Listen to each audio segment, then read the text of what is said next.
There almost is no typical day. It's an activity-filled day, and it's different every day.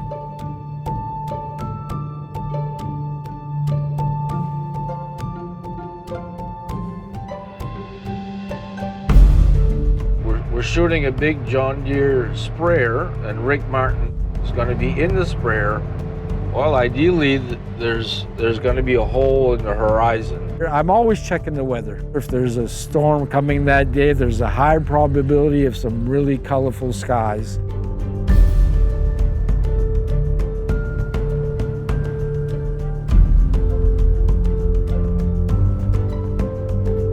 And I get this line, you got to be the most patient man in the world. I'm shooting 2.8, 1/6 of a second, because I want to minimize the shutter time. If the scene didn't happen within 2 or 3 minutes, I'm on to the next one or the next one. Yeah, there's no sign of color yet. It's all blue. A lot of people attribute things to luck. I don't think Paul attributes much to luck. How far would you go to do a shot? Well, there's a barn in Surrey Plantation I just did last week. One day a year, the sun comes up and shines through both windows in front and in the back. And I've been 12 years trying to catch it, and I got it last week. Would you build a mountain? We're a little over 100 feet off the field road down there, and it's probably ended up at about 150,000 yards of fill.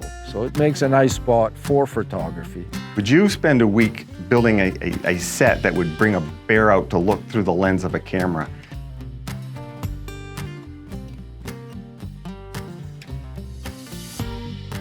We have a bear. So I've got hundreds of hours watching bears. It's just a little guy, but we can try it. 95% are extremely timid, nervous animals. And they can run 10 times faster than me. And I'm not foolish. I'll keep a truck door open. Wow, this is good. Oh. You're looking out, Griffin. Look at him. Look at him.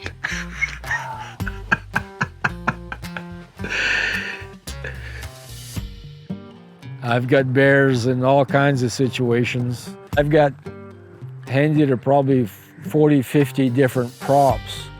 A couple small trucks, tractors, full-size windmill, a flagpole with a 3,000-pound weight on it. Deer just outmaneuvers, outshines all the competitors with skid steers. The phone booth I've got back there has got a 500-pound slab of steel underneath it. I picked the whole thing up and brought it out back, and I put a bear in the phone booth. Bears won't hang around unless there's something to eat. And then it would relax, and I could get them to do almost anything. This is like a peekaboo shot. Now, of course, I'm giving away some of my secrets here. We cut a hole in the back of the tree to put food in. The photography on this property would be tough to do without my fleet of John Deeres. If the light or the scene isn't right, I'll pick up those props and put it where I want. This is really the beast in my collection. Extremely powerful, extremely capable. I wore out my left arm, and I was having a hard time moving PTO shaft. And the light bulb went off one day. I said, you know, I can put a blower, I can put a tiller, I can put a bush hog machine, I can do all of that stuff on the front of the skid steer. He just loves equipment, and there is physically nothing that he won't attempt to do. If he decides he wants to do something, he does it. I do stuff with my skid steers that, you know, people have just seen to believe. That's a 333E. That was the model I got before now. The Amish that first started this community, we struck up a relationship, and for the next 8-9 years, I would dig a few foundations. I would unload their truckloads of equipment coming from New York, Iowa, Tennessee, wherever. And there's no other piece of equipment that could pick up a lift of wood from the mills in Ashland and drive through a cow pasture where they planned to put up the next barn. I'm fortunate to have an Amish neighbor living next door who also enjoys photography. You can't show recognizable faces with this community. He has a great shot of the Amish cutting ice, and it is a great moment in history that if you didn't know better, you would swear you were still looking at it being done on a daily basis, and you were 70 years back. I've had one doing laps on this hill with a full moon setting. I'll get about a half a mile away where that truck is with a long lens, so the moon is huge, and the horse and buggy only take up maybe a quarter of the moon. As the moon comes down, obviously they're taking up bigger, but he's just doing laps here till I motion him or flash him with a light that, okay, we're all over. And it's a unique picture. For some reason, people think I'm using a drone to do the photography I do. A powered parachute, that's me in the back seat. Most of them have all been two-seaters, and I've had my pilot's license for quite a length of time. I mean, we can go up and we can shoot pictures 5 miles from here, 10 miles from here. We can go to Limestone if we want. A lot of my photography is farm-based. 5, 6 years ago, or even further back when GPS came in, when we'd fly down a set of rows, we were just in awe at how straight they were. In the past 2 years, I don't think we can find a piece of ground anywhere that's been planted that wasn't using John Deere and GPS. Every year, the amount of green in the fields is increasing. I'm just amazed. I mean, I grew up riding the back of a 2-row planter. Now they're planting like 12 rows. I was the oldest of 6 on the farm and grew up with a father that was pushing, and I'm glad he did. My father's name was Albert. I say I get Albert's degree. You grow up, it gets in your blood. It tastes the caribou loam in a freshly baked potato. My wife thinks I'm crazy.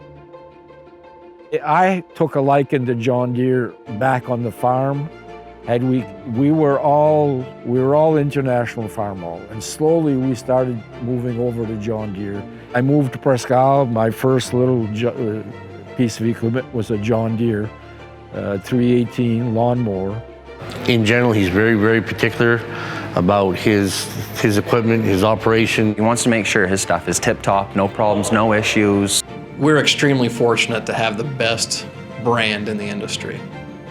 But even bigger than that, we want to have a reputation as United Ag and Turf to be the best service provider in the whole Northeast. I owned Farmington Valley Equipment for 26 years. I was one of the dealerships that sold to United Ag and Turf. If you're questioning whether the local dealership's going to lose the personal touch it had, it's still the same people.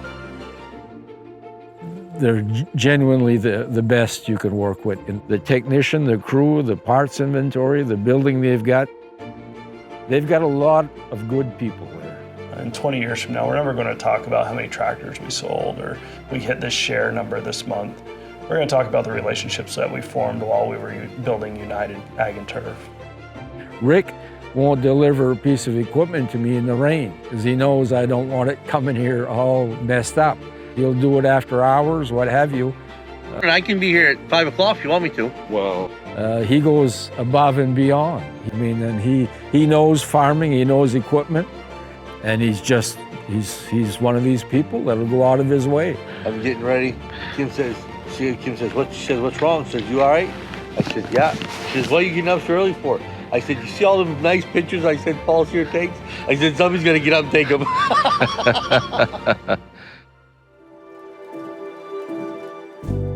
I grew up on a family farm and I enjoyed it, and then I got away from it. I remember first coming out here when I bought this lot. I had a little tractor with a bush hog and I was out clearing the piece of ground and I thought, man, I'm coming back home. Northern lights to farming to early morning with the low light and all this other stuff. You've got Mount Katahdin on the south end of it, and you've got the St. John Valley on the north end of it. You've got lots of farmland. I wouldn't want to live anywhere else. He's that level and caliber of photographer that is recognized globally. Oh, it's a good feeling. I mean, you're doing something that people appreciate. It's pictures of home. That means getting up at 3 in the morning. That means staying up until 1 o'clock in the morning. That means being out there at 20 below zero. That's the mark of a professional. Dad had a saying he would say often that the Lord helps those who help themselves. So don't sit there, go out and do something.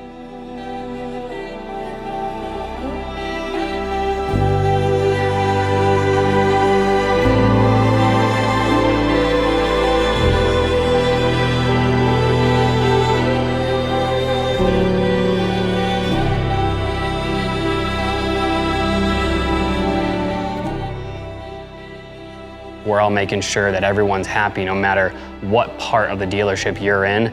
You're being treated like your family.